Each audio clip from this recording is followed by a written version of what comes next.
Just introducing you now to Greg Robbins, former mayor of the town, and who's part of the working party from the town council that's looking at this whole particular issue. Greg, we know the town council are behind this issue in principle, although you've yet to make a decision. That's April the 8th, isn't it? Well, the recommendation for the initial funding for the Work and Children's Corner has already been made. It's just a case of the working party doesn't have the legal right to actually spend the money, so it just has to go through a committee to confirm the actual expenditure. However, all the councillors I've spoken to are very much in favour, so I can't see that being an issue. Yeah. Just for the sake of the viewers, because this is quite a complex issue really, as we've heard tonight from some of the solutions that have been proposed. What exactly is the proposal that the council is going to make to the Aberconwy County Council? Well, the proposals that we are doing is initially to get the works in Children's Corner done, to get the sand cleared of all stones, and then it'll be recharged with sand, so that area will be totally pure sand by Easter, hopefully. The next stage is, as has been said tonight, we do need to get modelling done for replacement CD fences. Unfortunately, that is the way of the world now. You have to be able to prove everything on paper, and that will then allow funding bids to go forward, whether it be through the council, through the Friends of the Beach group or other. But once we've got that actual technical proof, it will open the opportunities to start reclaiming the beach back for the people of Llandudno. Yeah, I mean that is an important issue really, in terms of we've had lots of sand dumped on here. You have to prove that the solutions are actually going to be effective in the long term, don't you? Well, we do, and we also have to prove it's not going to detract from the sea defence that's already in place, because as horrible as these rocks look, they do actually do a job, because obviously we don't want to actually expose the town to any risk. We want a solution that solves both problems, that gives us a valid sea defence and also gives us a proper sandy beach back that families can enjoy properly again as they used to be able to. We heard from the passion generated by some people tonight. Obviously, there's a lot of concern about this issue. Why do you think it's taken such a long time to get traction with the community?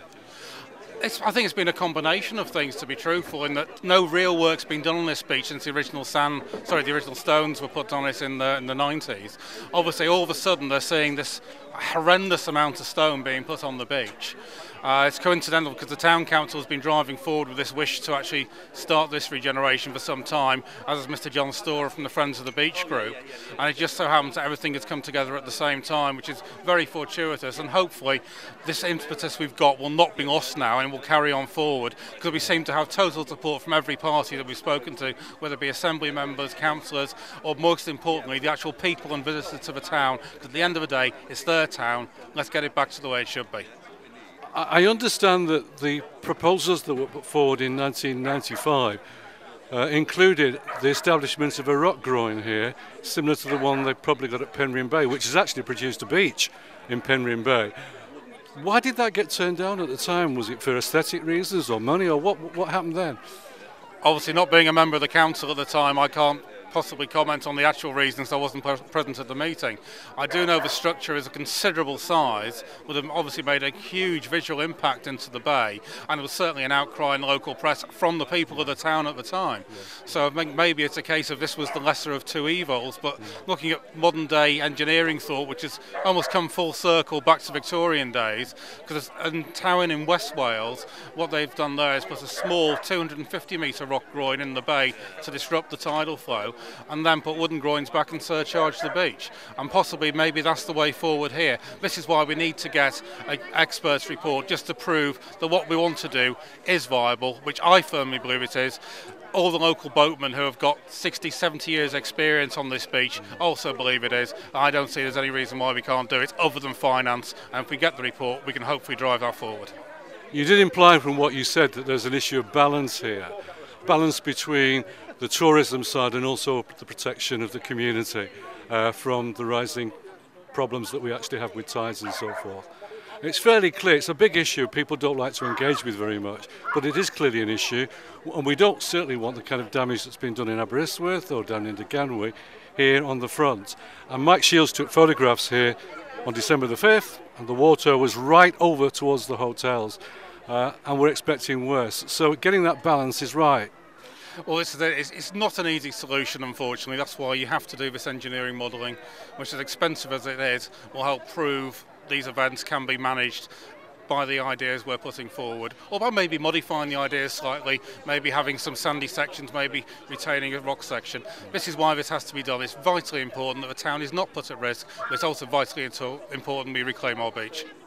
It does seem unfair to me as well, as a local ratepayer as well, that the money for this is actually, in this proposal, means that 50% of it is going to come from the town council that has very, very poor fundraising abilities compared with the county council. And from what we've heard as well, the bills could be quite big. Do you think it's a sensible proposal in terms of funding, or do you think we should just put more pressure on the county council, who, in my view, should be paying for this? Well, the initial funding proposal is for the work to Children's Corner, and it's actually about 80% the town council is actually funding that for, but that is not a huge amount of money. The technical reports we're looking at potentially could be and run into tens of thousands. However, hopefully, in consultation with the county council, with support from the various authorities, and also with the Friends of the Beach as well, we might have avenues to get the funding for that without it coming out of the public purse directly, and certainly it shouldn't have to come out of the people in Llandudno's pocket. Well, that would certainly be good news. Just finally, in terms of sorting this issue out to the satisfaction of everybody in terms of not only safety, but also in terms of tourist development, how hopeful are you? It's not going to be an overnight fix. This will take a bit of time, and it's going to have to be done gradually once we do get the approval to go forward. However, I hope that in 10, at most 15 years' time, I'm still on this same spot, and certainly from the Imperial Slipway to Children's Corner, I want to see a sandy vista again. And I think most people would agree with you on that. Big thank you to Councillor Greg Robbins, for actually coming along and sharing with us tonight. Thanks, Greg. Thank you.